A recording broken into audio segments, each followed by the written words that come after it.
So, ring ring. Ring ring. Hello. Hi, how are you? I don't know what to do with myself. This is like second recording in a month. That we're getting into a groove here. This is great.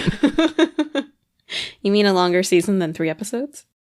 Well, we haven't got that far yet. Well, I guess if we finish this one and it goes out, we'll have 3. Will we? Oh yeah, we will. We will, yeah, because we got the Stardew episode. We keep referencing in every show that eventually will come out. Will eventually come out, right? Mm-hmm. So, why are we here? Would you like to fill the folks in on our very detailed agenda and totally not going to be ad-libbed? Definitely not. You mean it's totally scripted? Totally scripted. Totally scripted. Because that makes for a really good conversational podcast. Yes, it does. True facts. You forgot your line there for a moment. Yes. Mm-hmm. Mm-hmm. Yeah, I was like, oh no, I got lost. 375-page document. I'm like, Yes, Patrick, yes. The answer is yes. Oh, right. Yes. We're totally professionals. So, we are here for our annual holiday episode. Can we say annual since it's now the second holiday episode? Yeah, I mean, we've technically almost been recording for a year at this point, even though like a little bit of a break in between. Mm-hmm. This would be about the time we recorded the Christmas episode last year, I think, roughly. Yeah, I think so. Yeah, probably around this time. Very close.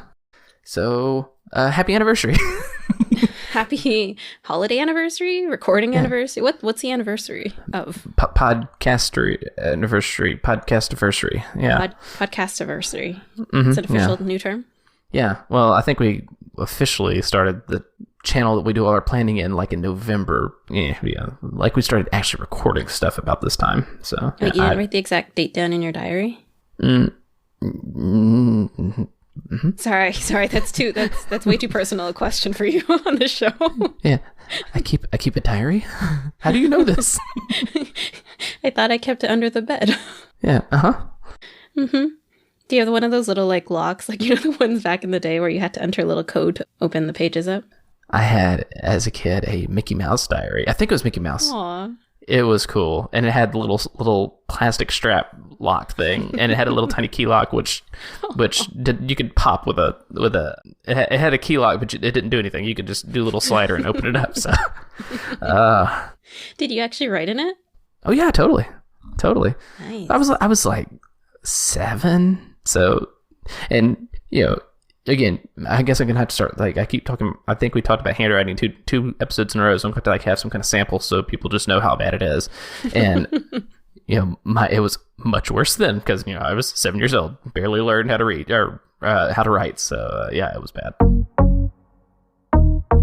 So in a previous episode on the show notes, our dearest Becky wrote out said show notes and did an excellent job, and she did a little tease of it coming out on the day that Evermore came out. Would you like to elaborate about that? Mostly just because I was so excited that I wanted to include it in there and wanted us to get the episode done so I could go listen to it. It's like, can we just release it, please? And like, oh, okay. No, it was like, it comes out at midnight, and we were trying to finish all the edits. I was like, oh, it's right there. It's available now, and I can't listen to it yet. Yeah, we tried really hard to like get it out at the exact same time, but I got sleepy. So. You got sleepy. You also had a busy night doing Christmas festivities. Yes, I did. Well, that was last night. Well, the night before, because Evermore came out at midnight. Yeah, so I was doing the edit, trying to get the final edit done an hour or so before Evermore came out, and I got probably 95% of the way there, and I'm like, oh, but we still got to edit show notes and all this, and it's like, and it was already past midnight, so we were already past the time, and yeah, so it didn't make it, but we got on the same day, just not at the same time. So, anyways, hi Evermore. Yes, I like that album. Did you like that album? You said it's one of your favorites, right? Or your favorite? It is my favorite, or my favorite Taylor Swift album anyway, yeah. What do you like so much about it? Well, as you know, I'm really enjoying the more earthy, indie, folksy type of music. I've always enjoyed it, but probably in the last 2 or 3 years, I've really started to find some artists that I really like and find some music that I really like in that. And it's kind of hard to find because they're not, they're often indie. So they're not pushed by labels and stuff. And so it's hard to find really good versions of that kind of music. And then, of course, here's Taylor Swift, superstar that she is, and then just comes in and just crushes that stuff and just makes it sound really natural and easy. And it's interesting because, she comes in from a country background and then shifts full on into pop, and then now she's going into a whole different branch of a country feel, and I dig it. Folklore was really fun, and I like that direction, but I think Evermore really feels, I don't want to sound like a pretentious music critic because I like the songs, it's pretty, but I like the variety of Evermore. I feel like Folklore was a little bit more heavy feeling. Like the songs seemed more dark and had a little more edge to them, not necessarily in a bad way, but there's like 17 songs, so when you could have that many songs with that much color to it, it was just a lot. That, especially if you listen to it in one sitting, which I like to listen to albums in one sitting if I can, either as background music or whatever, it can weigh on you in a heavy way, where I feel like Evermore, there's definitely some of that heaviness in there too, but it was offset with a few more bright spots that I really liked, and a few different maybe genre bends where she had a little bit more of a like straight country, like especially like an old feeling country, something from like way back in the day that I really dug. So yeah, I may feel like I'm meandering a little bit, but I really enjoyed it. What about you? What did you think about it? It has a bit more of a pop feeling as well for some of the songs. And I know you said previously Lover was your favorite album, right? Mm-hmm. Yes, I really like that one. So I could see why I was like, oh, this feels like a bit more pop and more folk. And I was like, oh, Patrick's going to like this one. Mm-hmm. Yeah, I'm not a huge fan of just straight pop music in general, but I love pop-infused sensibilities. I like a good production. I like it, the recordings to be crisp and clean, and I like good songwriting, and which there's good songwriting in all genres, I guess, but I like a song to be well put together and not feel rough. I don't mind hearing live music that way, but if I'm listening to an album, I want it to be perfect, and it had a lot of that perfect quality to it, if that makes sense. It was very well polished. It's very high praise. It was very perfect. From a sonic, I don't know, from a technical standpoint, it was very well balanced. Patrick's getting very fancy with these terms. Mm-hmm. Mm-hmm. It didn't feel like somebody sat in a recording studio with a guitar and sang for an hour and a half and like, okay, and here's my album. Which some albums are cool like that, but if I'm going to choose a preference, I would rather have something that sounds like it was recorded in a studio. Just my preference, I guess. I actually read that one of the songs, I think, was recorded just last week, actually. Gracious. Her turnaround is impressive. It might have actually been very quick, even though it's perfect and polished. Very quick now. Well, at this point, she's done however many albums she's done, and I'm sure she's got quite a team behind her doing stuff, so I'm sure that she can, that they have it down to an art as far as how can we make the, and I may be wrong, but I would think that it's easier to polish up a more acoustic performance as opposed to digitally creating sound and making that sound perfect. I could be wrong on that, though. I am not sure about that. Hashtag not a producer. Is that a hashtag you need? It's a hashtag I need if I'm going to be making these grandiose claims. Well, so one of the producers on this one is Jack Antonoff, and he also made a lot of her other albums with her as well. Like I think 1989 as well, and Lover, and basically all the last two albums he made songs in them. So he also does the digital thing as well. Oh, okay, good stuff. Interesting. It's always interesting to see them branch out like that. Did he do Folklore too, or just this one? No, he did Folklore too.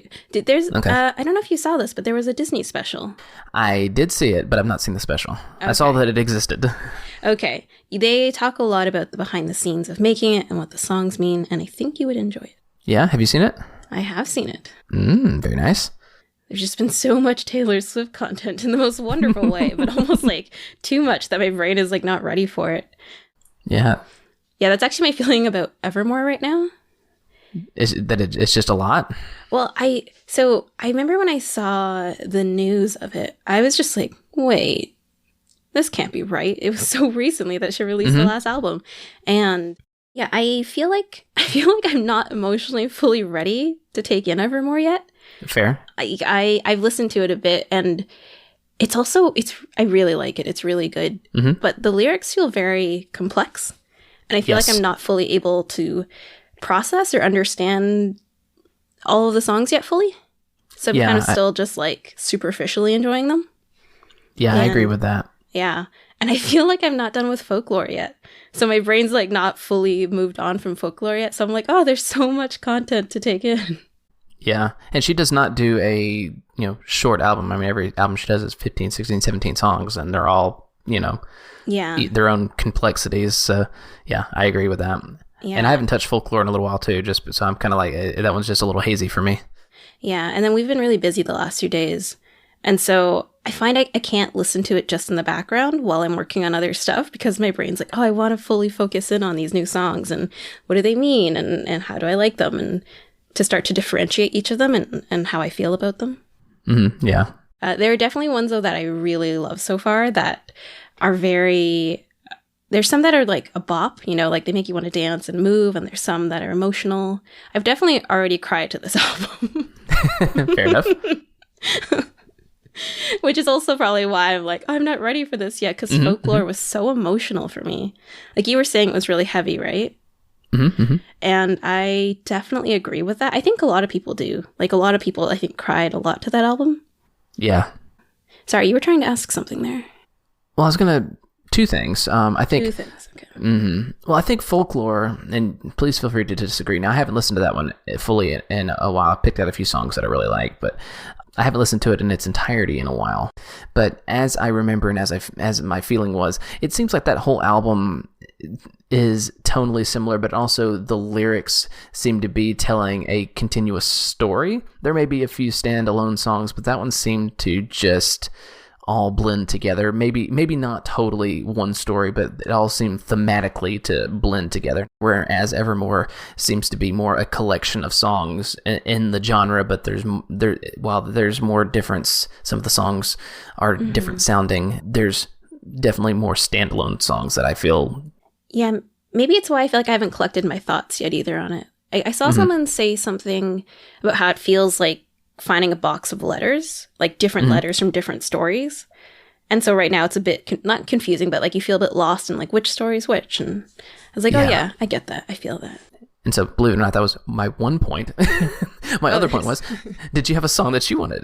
Did you have some songs that you wanted to talk about that you liked off of Evermore? You said you had a couple that you really dug. I wasn't sure if you really wanted to dig into any of that yet. My feelings on them are so still just superficial. Like, this just sounds really good, and I really like this so far. I like the single for sure. Willow? Yes, yeah, that is a heck of an opener. Marjorie is also really... I don't think I fully know what it's about yet, but it is very emotional. Yeah. It reminds me a lot of Betty off of Folklore. Yeah, So I think this one's actually written about her grandmother. I think Marjorie is her grandmother. Ah, okay, interesting. Yeah. So I don't know the full story. I haven't really heard the lyrics too in depth yet, but... I may actually be mixing up Dorothea and Marjorie, actually. That's possible. I think I'm thinking about Dorothea. It's only been like a day so far. I would say... the songs that I really like No Body, No Crime. That I don't know. I feel like, especially knowing country, like you're gonna love that one. I do like that one. That one's got it's I did not realize this until I heard that song. I don't think I've ever heard her collaborate with a female artist before. She usually sings with guys, and so I thought that was pretty cool hearing her blend with... Oh no, she did the song with the Dixie Chicks on Lover, didn't she? Yeah. But it didn't stand out to me until I heard it. I was like, oh, that's unique. But I like that one, and I like Willow. And what else do I like on this one? Champagne Problems is pretty fun. Champagne Problems is fun. I like... Oh, wait, fun might not be the right word. I don't know if this is sad or fun. I like that song, whether or not it's fun or not. And 'Tis the Season. Yeah, I like that one. And I expected to like Evermore more.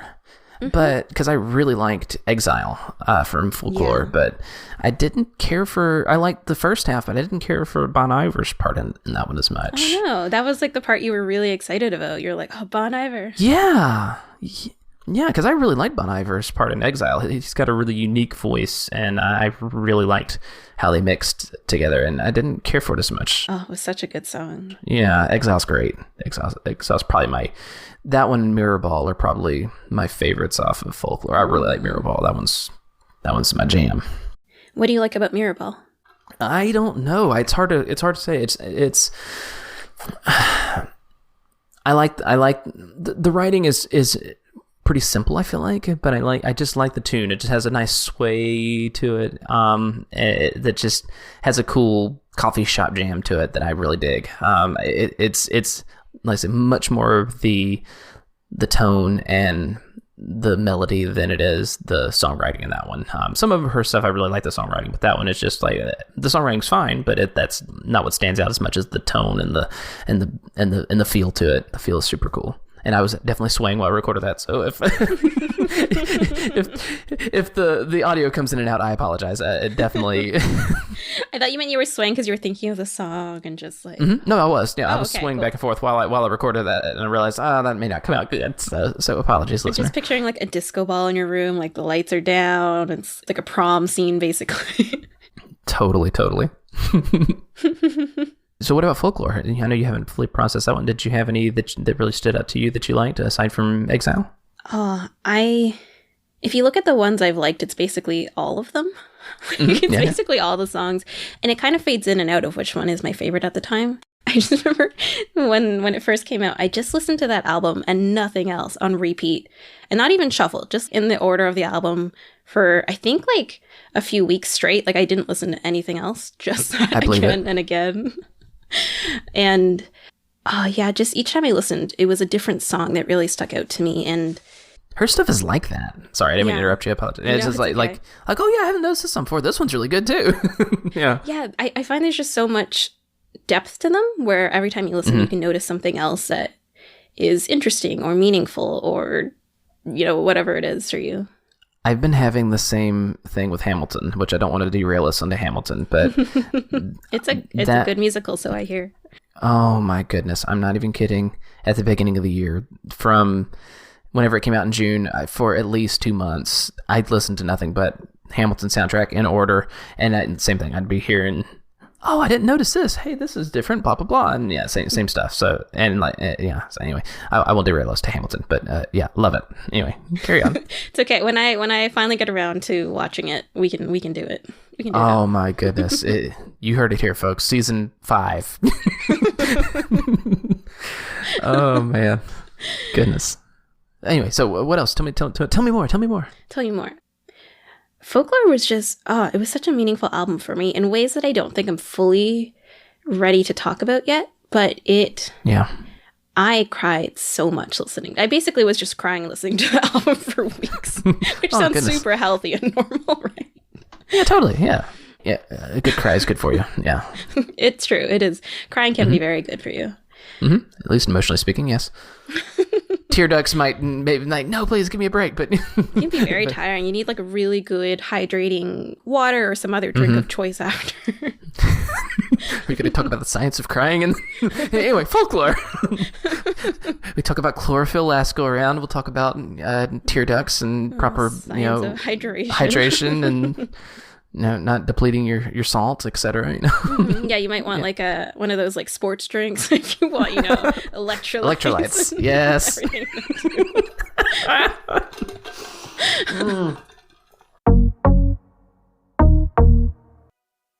Remember the first time listening, I would just randomly start to feel super emotional during some of the songs, and I didn't even know why. Like I wasn't sure what the song was about yet, or what the lyrics meant, or what the melody was doing. But it was so good that it would evoke emotion in me that I didn't even fully know I was already feeling. That's intense. If you watch the Folklore documentary, The Long Pond Sessions is what it's called, on Disney Plus, they talk about how it was all made in quarantine, and so it's got a lot of sadness and emotion, and like everyone maybe just needed a good cry. And so you followed suit. So I followed suit. Perfect. I cried a lot. I read online. Others were crying. I was like, oh, this is normal. This is just what the folklore experience can be. That's what the folks listening to folklore do. Mm-hmm. There were some really fun songs too, though. I just, yeah. It's not just sadness. It's fun as well. Do you have a favorite that you would like to share? If we're talking fun, I don't know. I feel like even the fun ones have some.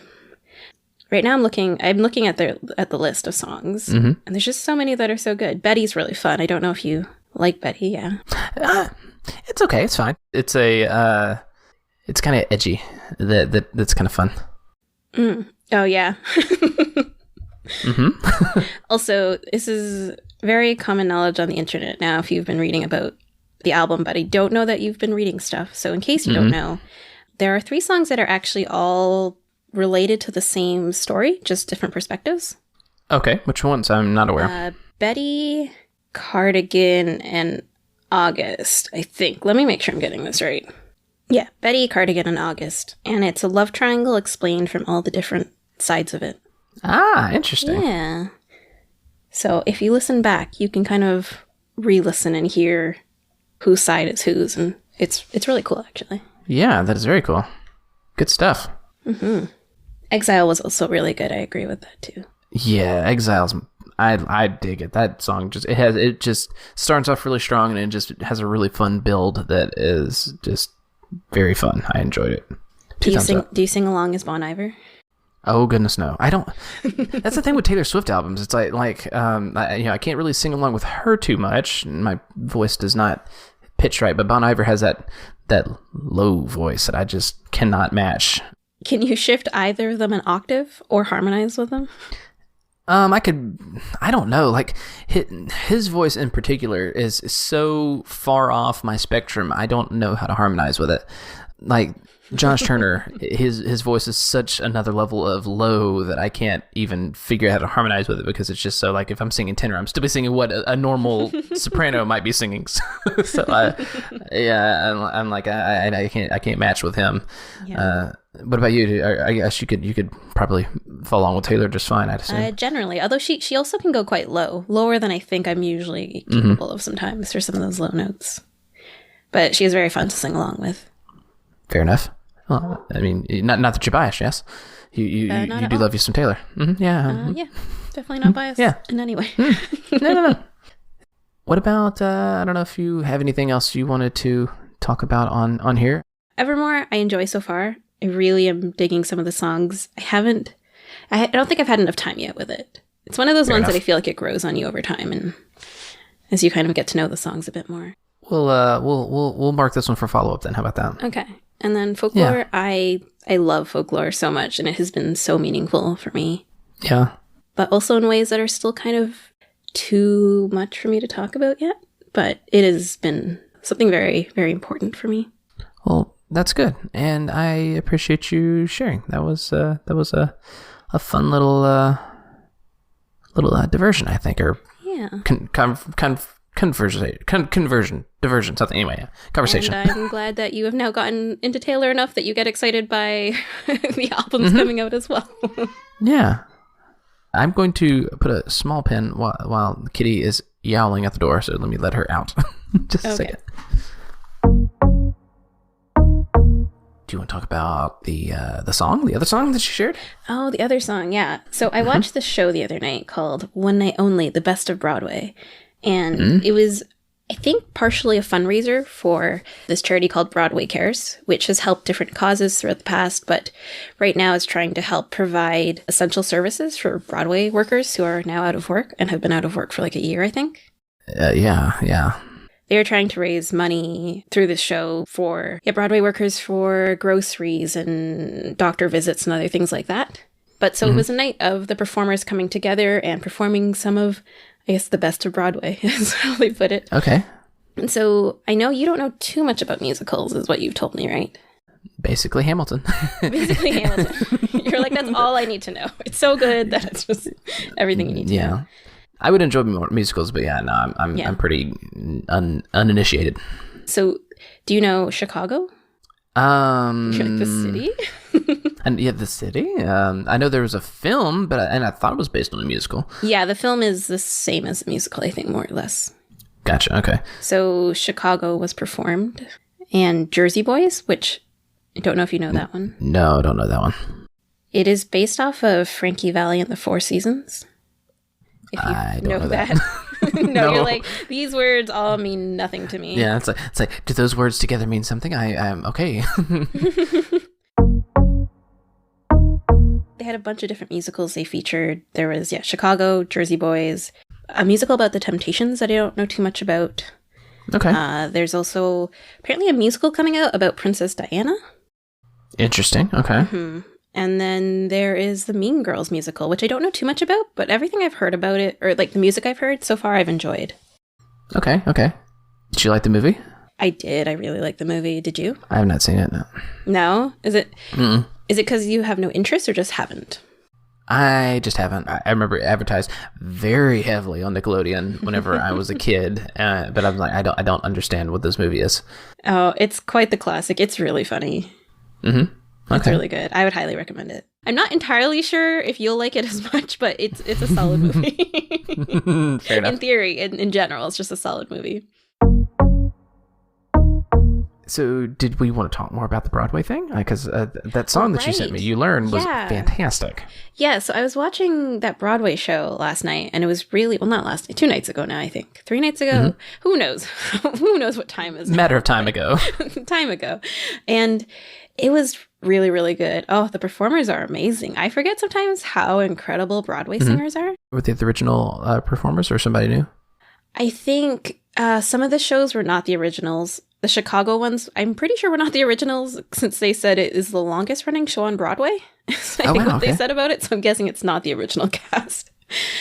But they did bring back some people who used to perform on Broadway more to perform, I think they performed Seasons of Love from Rent, so they brought in a whole bunch of people who were big Broadway stars before and all came back to perform this song. Some of the shows were new shows or shows that had new casts, so I don't know if, some of them would be originals, I think, for new shows. Good stuff. And then some of them were supposed to have their Broadway debut and didn't get a chance to, which is really sad for them because, they were talking about how big a moment that is for them and how, like, they worked their whole career to that moment. Oh, for sure. So they got to open, or not open, but they got to perform on this show that you're talking about? Yeah, so they filmed it outside. I don't know what street, I guess they were somewhere near Broadway or on Broadway probably. And they had set up the street with cool set design and stuff. And then they got to perform for the show. Yeah. That's super cool. Yeah. So there was a new musical as well called Jagged Little Pill, which is based off of Alanis Morissette's music. And so that's the one I sent you the other night because they finished with the song You Learn. And oh my gosh, it was so good. That was excellent. That was some fantastic harmony. I love that. The original song is really good on its own, but the performers just added so much more emotion to it. And like the words had so much more meaning with everything they said. And I definitely had a good cry listening to that song at the end. It was good. I did remember the original after I listened to it for a while. I'm like, oh yeah, I did. Because that probably came out, maybe 10, 15 years ago? Mm-hmm. It feels like it feels different hearing it now than it did back then. Probably because I'm a different age than I was. I was probably like a kid when it came out. But I think because it had led up to that point, they had talked about how much Broadway had meant to all of them and how hard it's been for their industry basically fully shutting down. And then this song where it's just, I don't know how to describe the meaning of this song, but it just is like, it's hopeful, I guess, maybe. Mm-hmm. Yeah. And it just felt very emotional after this whole Broadway show. Well, let us hope that we all live and learn. Make some changes and laugh. You learn. I forget all the lyrics, but I think you cry, you learn, you do many things, and you learn. Excellent. So we will put that in the show notes. Yes, if you would like to listen to this Broadway version of it. And it's cool that she has a whole Broadway musical of her songs. Yeah, seriously, that's pretty sweet. Not many people can say that. I mean, almost none of my songs are Broadway. I mean, so. Should we include one of them in the show notes, Patrick? No, it's fine. I'll live in No, you're not gonna share your famous "I Am Patrick" song. No. Okay. Not this time. Yeah, I'm not gonna get a sample of it even. I mean, I'm not really. I don't have my my kazoo, so I can't. You really need that to I know. bring out the flavor of that song. Yeah, I mean, it just doesn't work otherwise. Yeah. Okay. Well, another time. Yeah. Mm-hmm. Only for the Patreon supporters. Everyone will be like, I am no longer a Patreon, even though it doesn't exist right now. I'm going to un-Patreon. Unsubscribe. I don't know what the term is for undoing a Patreon. Mm-hmm. We're going to request a refund. It's like, I won't send it to you if you don't want it. Gee whiz. No. The thought of it is so upsetting. I would like my money back in advance. After the last one I sent out. Oh, man. Goodness. Well, we came here to talk about Christmas. And we have talked zero Christmas. Merry Christmas. Joy to the world and all that. We were going to talk a little bit about Christmas movies. This was going to be the main part of the show. I should have known better whenever we talked about Taylor Swift. Like, no, there's no way we're going to like talk about Taylor Swift for 10 minutes and and talk about Christmas. And then like, it's just it's amazing, and then that's all there is to say, right? Mm-hmm. Yeah. Yeah, totally. Yeah. That's funny. It's very funny. Well, we wanted to talk a little bit about our favorite Christmas movies. And yeah, so just kind of, yeah. So I had a list of some classics that I liked, and Becky was going to talk about some of her favorites as well. And I was going to recommend a Christmas song if y'all wanted to hear it. I'm not going to perform it though. I'm like, I feel like they're supposed to answer at that point. Like, it felt like you were setting it up for an audience to be like, yeah, but there's no one here, so it's just going to be silence. Say, Becky, you pick up the talking stick and then you run with it there. Okay. Or, I mean, you can edit in like the award shows are doing these days where they edit in audience applause sounds because there's no one in the audience for these shows now. One of the shows was hosted by Kelly Clarkson, I think, and she did a really good job where she made it really fun. Where she was like, look, I have this cool remote control now where I can make the audience laugh at my jokes like this. And then she would say a joke and then make really intense laughter. And she's like, okay, take this away from me. I won't use this anymore. This is too fun. It's like, I am a comedian. Look at I do all these laughing people lie. They do not. Ha ha ha ha. Mm-hmm. Goodness. The movies... So, not my favorite movies of all time or anything, but the movies I have been watching the most this year have been Hallmark movies, which Fair enough. I know people have many thoughts on and are not considered the highest form of television. Hey, you know what? You like what you like, and there is no shame or judgment here. No. They are cheesy and wholesome and really nice when the world is really hard. Fair enough. So they actually do this thing called Christmas in July on our channel. We don't have the Hallmark channel here, but we have our Canadian equivalent, I guess, that has all the Hallmark movies. And so they do this thing called Christmas in July, where for 2 weeks they just play Christmas movies nonstop on that channel. Oh, wow. Okay. And I'd never been into Hallmark movies really until this year, but my mom has really liked them the last few years. And okay. We would always like lightly joke with her, all in good fun, of like that they are all the same. Like all the stories are very similar. And she was like, I know, but that's what's so convenient about them. Because she's usually often very tired at the end of a long day. And being able to watch something where she can still kind of do stuff at the same time is very good. And because the stories are very consistent in how they play out, you can also walk away for, half an hour and come back and still know what's going on pretty well. Fair enough, yeah. And yeah, she really loves them for some reason. And so I was like, okay, there's not much on right now. Let me check these out. And I really enjoyed them. And I enjoyed them because it was something I got to share with my mom as well, which is really nice. Yeah. And so we would talk about like, oh, which one did you like the most this week? Or, oh, that one? Yeah, I just saw that one. That one's really good. And it was just something, yeah, it's been something really nice to share with my mom. That sounds really special. My mom really likes Hallmark movies, but I have have not given them a fair shake. No. Yeah, I know, right? If you're in the mood for something just very cheesy, but very easy to watch and good feelings, they're very good for that. Interesting. Yeah. And if you need something where, you know, you've got a lot going on and you just want to kind of chill out, it's also very good for that. Fair enough. Mm-hmm. Well, for the unsuspecting person getting into such a thing, what is your top 3 pick of Hallmark movies to break you in?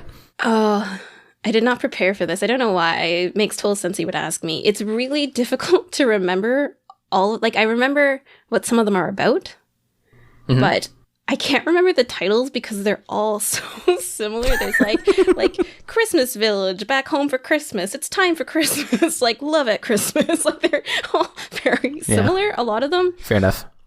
There's ones that are a bit different. Like something about Time for Christmas because this one was about a time traveler. So, some of them are really different. That sounds pretty cool. So I'm trying to think. I don't know. I would say I like the more modern ones a bit better. Okay. Because they basically are doing Christmas 24/7 now as well. They need to fill up a lot of time and space of Christmas movies. So they have ones from maybe like 2013, 2012, even some of them. Some of them are for quite long ago, but you can notice the change over time, which is really cool. And everything just gets a little bit better. Like the writing's a little more nuanced nowadays. Whereas in the past, it was very like, so say the main person already has a partner. So there's the main character, and then there's the love interest who already has a partner. Clearly the partner is usually some like terrible person who doesn't like their kid. They're so focused on work and they're mean and like they're clearly basically a villain of a person. And then there's like just sort of twirling their mustache before they while they shave it in the morning. Yeah, they're basically like a one-dimensional, just unkind person. And so it's clearly like, well, clearly they have to break up and clearly these people have to be together. And it's a bit more nuanced now where if that's kind of the story that's going on, it's less one person is bad and one person is good and more, oh, their lifestyles don't fit together or their values or what they're looking for. And they usually break up more amicably and then the people get together after. And it's more realistic and they're more like full people instead of these like one-dimensional villains. And so that's really nice. And sometimes they even get together before the end, which I'm like, whoa, we still have like half an hour left. What is happening? How are they already together? This is usually the last 30 seconds of the movie.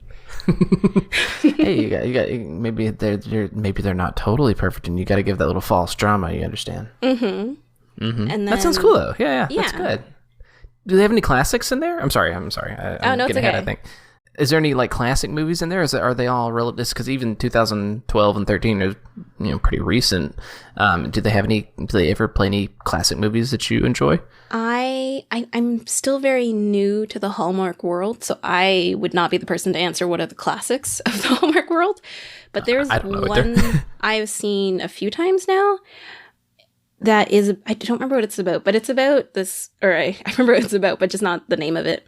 It's about a flight attendant who meets some girl, like some young girl who's traveling alone. So she's like, okay, I will be your person to look out for you on the flight. And then they bond, and then she meets the kid's dad, and then they bond, and his family welcomes them into their Christmas, and it's just very lovely and charming.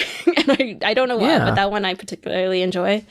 When I've seen it, I've already seen it, and then I was like, oh, it's on again. I kind of want to watch it. Good stuff. And then it's been really cool to see this year, especially with all the things that have been going on in the world this year. They also have added a lot more diversity to the new ones this year, which has been really cool to see.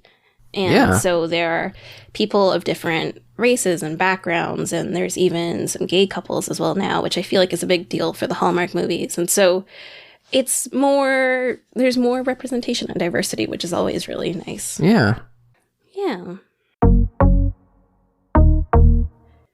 I can tell you something silly, not silly, well, kind of silly and mundane about it, but as everyone knows, they are very, very cheesy. And my mom is just so sweet. She loves the endings. Like, she'll watch them and then rewind and just rewatch the ending multiple times because she just loves them so much. And it's just very endearing. And I find even I get emotional sometimes during the ending. Like, they're just, so many of the stories are filled with just hope and love and sometimes grief and loss as well, but how to still find, I don't know, how to get through it and find your way back to yourself, or to find love in other ways, or just, you know, they're not all just, oh, everything's good and here's some silly conflict because I'm from the big city and I'm going to a small town. And so there's just really, sometimes really helpful storylines that are kind of emotional, and I really enjoy them. Yeah. Well, and it's nice to have something where you know it's going to be a relatively happy ending too at the end. So it's nice to have a nice complex story where not all the pieces fit perfectly in place and whatnot. But then at other times, whatever other things are more complicated, be it life or just dealing with stuff or whatever, it's nice to have something like, okay, well, this will wrap up neatly at the end with maybe some lessons learned and things like that. So there's some encouragement there. Yeah, this world is just a happy world that will work out. It's very nice. Yeah, for sure. And they tend to repeat the actors a lot, actually. Oh yeah. Yeah. So my mom was like, "Oh, it's kind of like family almost, because you get to see the same people again and again."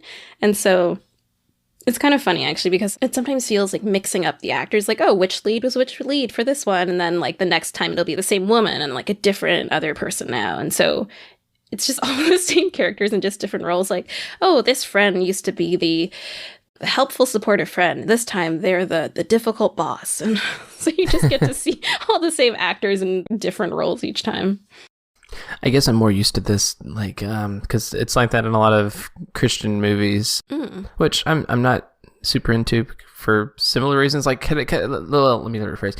I enjoy them on occasion, but it's kind of like they're very similar to the Hallmark movies in that, you know, you have very predictable plots and things like that that it can just be. But they recycle the actors a lot too. It's like, oh, I remember that guy. He was the teacher in this movie, but now he's the whatever, you know, the preacher in this one. Now he's the coach in this one or whatever. So you start to recognize people throughout some of those productions. So it's kind of, yeah, I know what you're talking about there. And so, Patrick, I assume you're not super into the Hallmark movies this year, or maybe any year, but what are some of the movies you're enjoying, or some of your favorite Christmas movies? Oh, yeah. Well, see, I do enjoy Christmas movies, but I'm kind of like, it's kind of like I am with music and movies in general. I'm picky. And so I kind of tend towards a lot of the classic stuff. But granted, I don't have live TV, so I'm limited to whatever streaming service that I'm paying for at the time. Okay. And I'm paying for, you know, Disney Plus, and there's not a lot of great Christmas movies on the Disney side at least not that I've looked for. If you like Frozen, there's a Frozen Christmas special. Oh, really? Yeah. Interesting. Okay. Yeah, it's a Christmas special. It's really enjoyable. I watched it. Interesting. Yeah, it's good. Yeah, okay. I still haven't seen Frozen 2. I like the first one. Yeah, I would say probably my favorite of all time is you know, the number one Christmas movie, basically. I like It's a Wonderful Life. That one it's so old. I think it's basically a lot of movies are based off of it.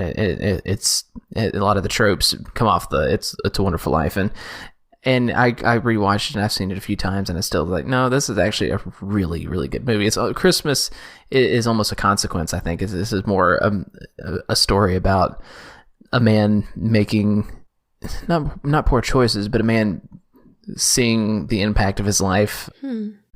And it really makes you rethink how you live your life and your interaction with, you know, people in your town or in your circle and things like that. And it's a pretty cool movie. If you've never seen it, I'm sure most have, but if you haven't, it is a heartfelt, at times heavy movie, and it kind of reminds you in a lot of ways of A Christmas Carol. has similar themes, I guess, but you're not seeing ghosts of Christmas past and future, but essentially, a man is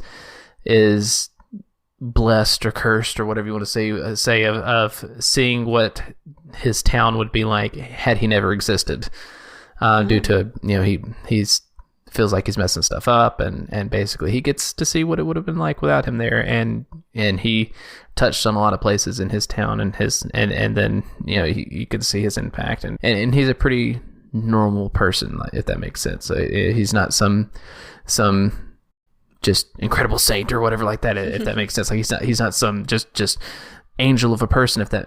He's complex and has character, but he's just a fairly normal person, but he touched so many lives, and without him, it was ultimately a lot worse place, and it makes you, again, kind of makes you want to rethink how you do things, or how I do things. So yeah, it's a good movie. Very, very good. Can I tell you something, Patrick? Have you never seen it? I've never seen it. Oh, Becky, I know. Absolutely have to. It's so good. It's really, really good. So many people talk about it. It's a classic thing some people watch every year, and I'm like, oh, I probably should watch this sometime. Old movies I can have a hard time with sometimes, because it's just like, oh, this is so goofy, this is so whatever. This movie could totally be, aside from the old Cars, like you could watch it today and be like, and totally watch it as a modern movie. It is so good. I don't think there's really any like goggles you need to put on. It's like, okay, well, I'm watching a movie from the 50s, so I need to make sure that I don't know if it's that old, but I'm watching this old movie. I need to make, just prepare myself for this. No, you can watch it as a modern movie, and it's, again, aside from the old Cars, it's great. It's really good. Very, very good. I thought you were almost about to put on the old-timey radio voice there. And tonight we're going to watch the movie It's a Wonderful Life. I hope you... I don't know. I can't do that for any sustained period. It was okay. It was decent. I feel like I'm in I don't even know what era it was. Was it the 50s? 40s? 40s, 50s maybe. 40s, Probably 50s, 40s. Yeah. I don't know. I get like when you get into the 30s, 40s, 50s, it all kind of blends together. Yeah. And then 60s and 70s start to get their own thing, and it starts to sound modern, and yeah, anyway. Go much farther. We're going to get close to here now. I know, right? And then you get into whatever this is, The 20s, the new 20s. Oh, it hasn't even been a year yet. Almost a year. Yeah. Well, we're just having some roaring 20s now, aren't we? Mm-hmm. I mean, some people think maybe there might be a bit of a roaring 20s, Well, I guess we'll see. But yeah, I like that one. And then I just all the old classics. I like, Rudolph the Red-Nosed Reindeer. I like, Frosty the Snowman. Those are all, I won't like seek them out, but if they're playing if they're playing on TV or whatever, and it's Christmas time, I'll sit down, and I always enjoy those. Those are fun, even though those are cheesy and silly. They're fun. It's a good time. Like I said, I won't seek them out. Same thing like Charlie Brown. Home Alone is a classic one that I really enjoyed. Home Alone is really good. Yeah, it's fun. I the first and the second one, although they blend together, I couldn't tell you what happens in one that didn't happen in the other. But those are. Yeah, I forget which one's which. One he's home and one he's not home. I think he's in the hotel in New York. Is that right? Okay, maybe so. Apparently, I remember more than you, which is not very much. Apparently, it's the same bad guys both times, and the same kid. Which I think if I was the bad guys after all that happened in the first movie, I'd be like, I ain't doing this again. No, it's not worth it. No, pretty knows what he's doing. This kid. Mm-hmm. Yeah, seriously. Maybe they wanted to redeem themselves in their ways. They were like, you know what? This time we've learned we can do it. Yeah, now we can do it. Now we're smarter. Or had enough paint cans dropped on them that they're like, let's give it a shot. I don't think it's podcast canon, but I'm gonna make it podcast canon. Okay. I'm not a big fan of Will Ferrell movies. Oh, is this a controversial thing to say? I don't know. Maybe. I know a lot of people like Will Ferrell, and so no no shame or shade at the people who do. I'm just not a big fan. And it's no secret. I made no secret of it. I've told Becky probably multiple times. Such that she's like, oh, here we go, please. I mean, if it's ever come up, you haven't really gone on about it too long. I think you're good. You're sort of neutral. You're not like, oh, Will Ferrell. I try not to be like that with as much as I can. Yeah. But yeah, I'm not a big fan of Will Ferrell. Like I said, I certainly don't hate his movies or anything like that. It's just not, his comedy is not my cup of tea. But I'd really like Elf. I think in places it's pretty silly, but I feel like that is one of his funniest movies, mostly because he is limited to keeping things, relatively family friendly, and Will Ferrell is well cast for a clueless elf, living amongst people, and I thought that movie was so funny and really wholesome and really nice, and it's a pretty fantastic movie, and really good probably movie. Yeah, it's probably my favorite Will Ferrell movie. So I haven't seen it in so long, so all I can think about right now is him yelling Santa really intensely. I was scrolling through Instagram, I don't know, a couple days ago, and I went through the Discover page, and I saw a clip on there of him talking to the Santa at the mall, and the kid. He's like, don't tell him anything. This guy's a liar. And Santa's like, hey, buddy, back up. He's like, he's selling you a box of lies. Don't do this. And I'm like, it was very funny. I enjoyed it. But that's great. Yeah. But yeah, so yeah, we have podcast lore now, and also I do like Elf. So there you go. I have a Will Ferrell recommendation for you. Oh? Yes. I like Will Ferrell. I find sometimes his humor is a bit too, like when it's too big, it's sometimes a little too much for me. I think my favorite movie from Will Ferrell is Stranger Than Fiction. I don't know that one. Is this recent? No, it's from quite a while ago.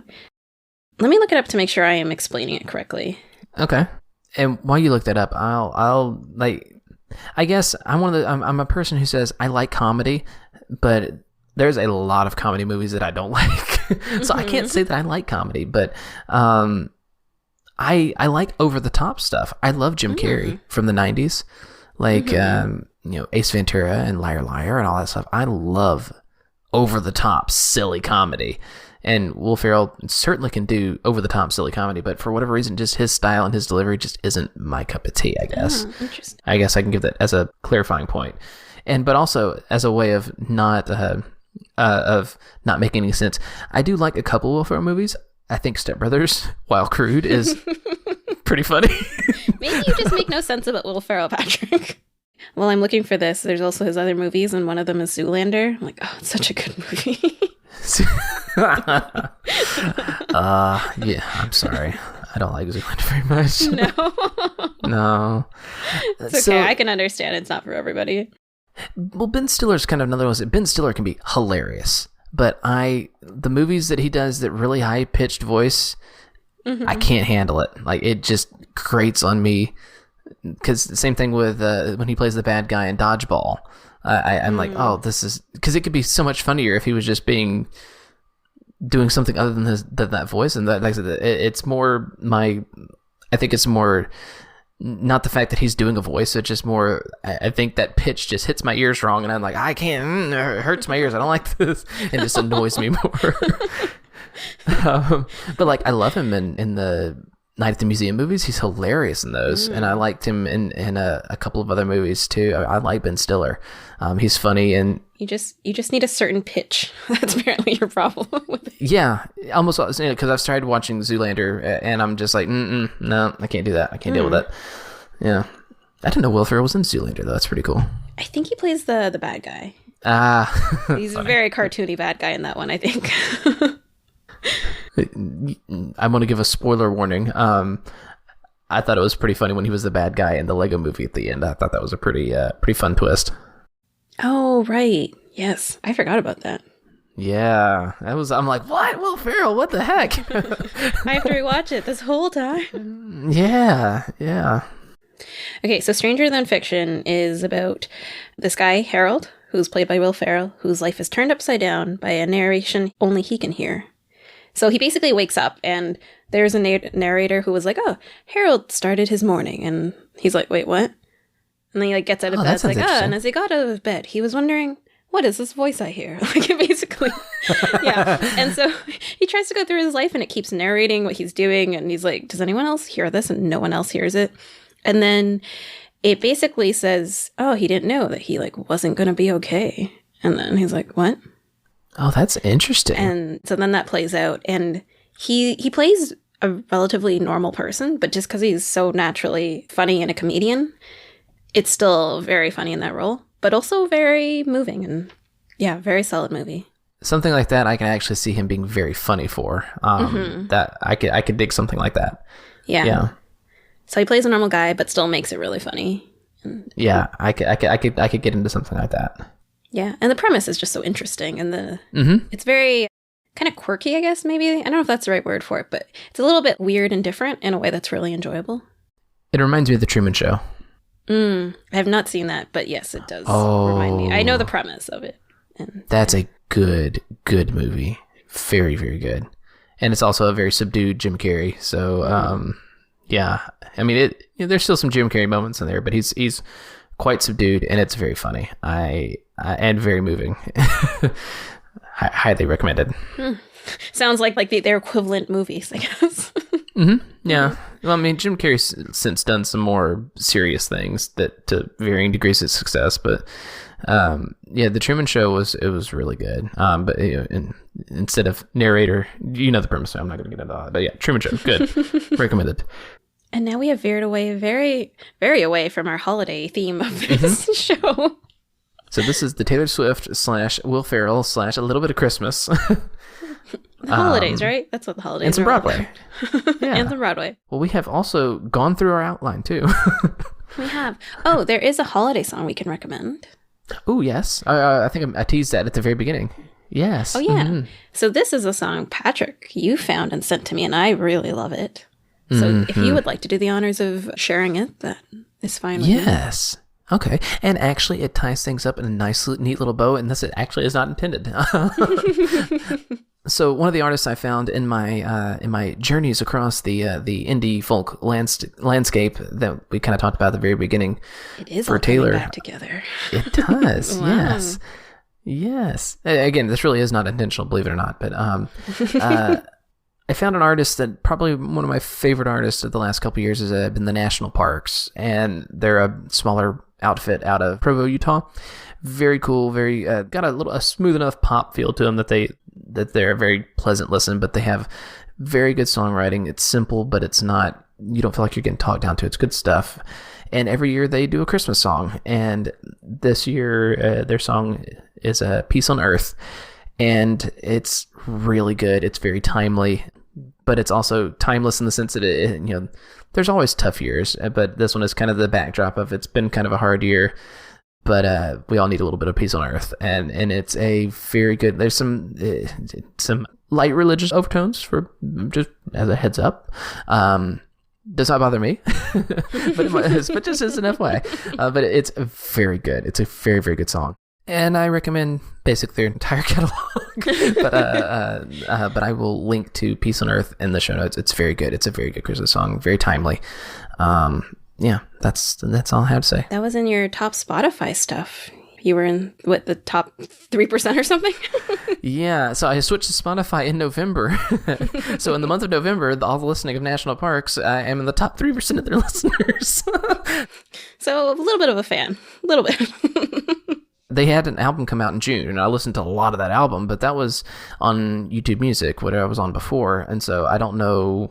I must have been just listening to this particular song quite a lot because I've since moved on and just listened to it's in my shuffle, but I'm not specifically searching out their last album. I just hear it when it comes on. I am a fan. You should definitely check them out. They're very, very good stuff. If you want a non-Christmas song to listen to, I would recommend The Future. It's really good.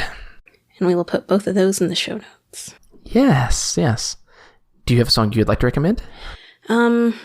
I think my new favorite Christmas song this year is the one you sent, so that would also be my recommendation. Peace on Earth? Yeah, Peace on Earth. Okay. I really enjoyed it. Yeah. Okay. We have a joint recommendation, unplanned. I feel like I don't know what music to listen to these days now, because as much as I was like, I'm not ready for Evermore, I'm also loving it and really excited about it. But it's also Christmas time, and I'm like, what music do I listen to now? Yeah.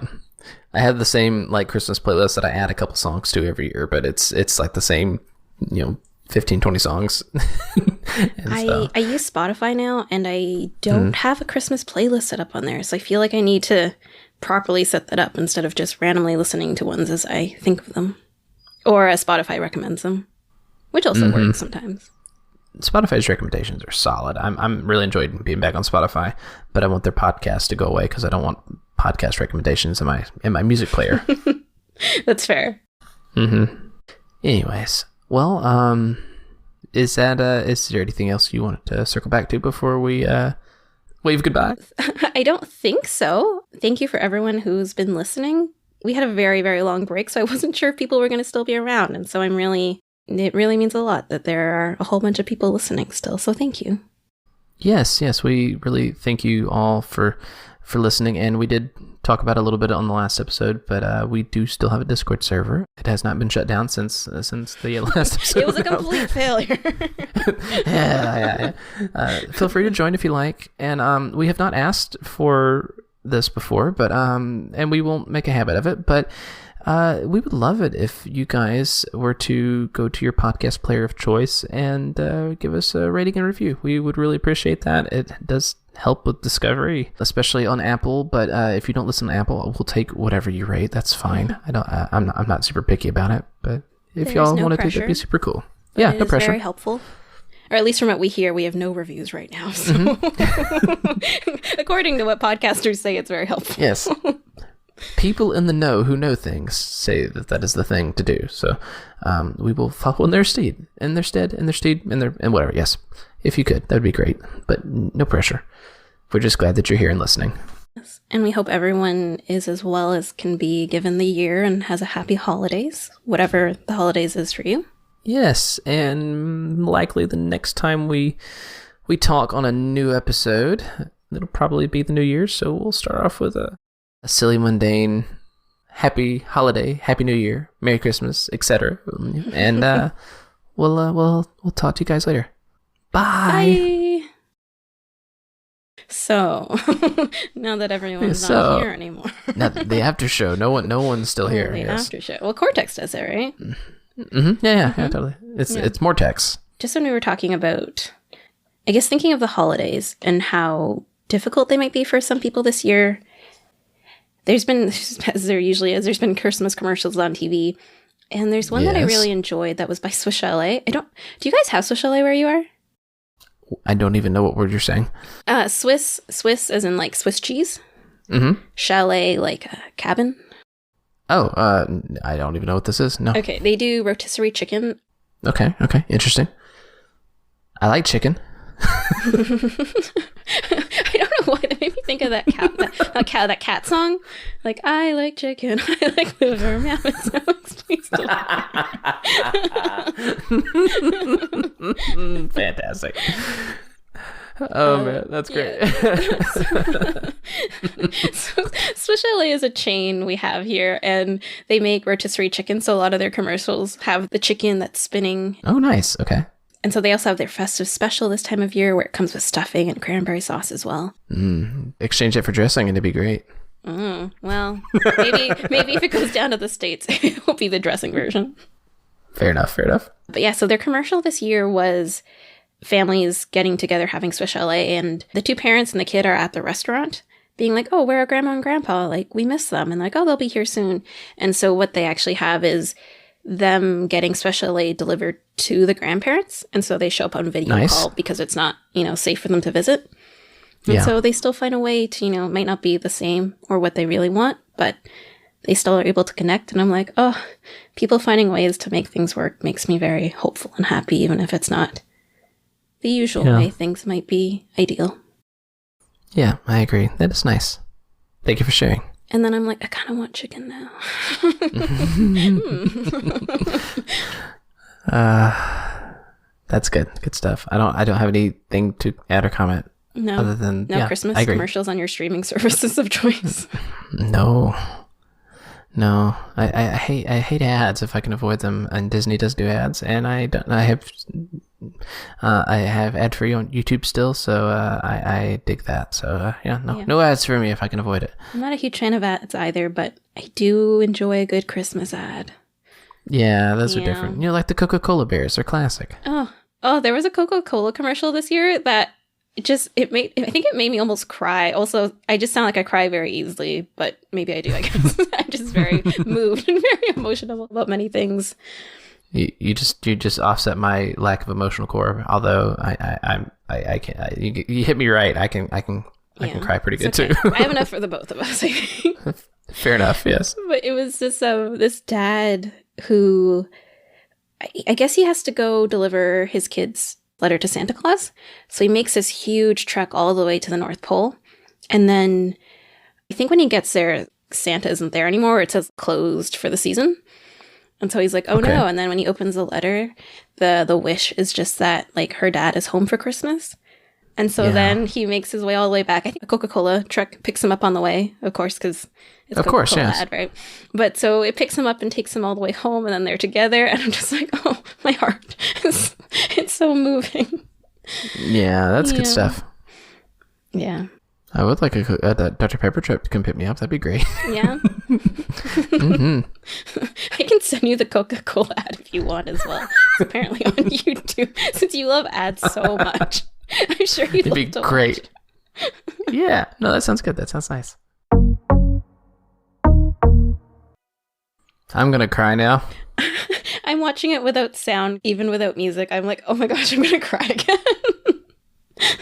Yeah, I definitely teared up. That's pretty good. Oh, I think it's that letter at the end and that. Oh. Mm-hmm. Oh. Yeah. Okay, so it's not just me. No, I was smirking because I'm like, this is kind of silly. And then on the letter, like, oh, touch my daddy heart. Right? It's like, oh, it's just a normal commercial. It's heartwarming. It's Christmas. And you're like, oh, my emotions. Yeah, that's pretty good. He's like, I failed my kid, and then all she wanted was him there. And it's like, oh no. Yeah. It's so moving. So I got you, Patrick, then. Live on mic. Mm-hmm. Yeah. That's good stuff. I guess it was a worthwhile commercial for you after all, then. Excellent. It was very good. Well then, shall we bid each other adieu? Oh, we shall. We can go now, both go cry and feel things. Happy holidays. Merry Christmas. And bye. Bye.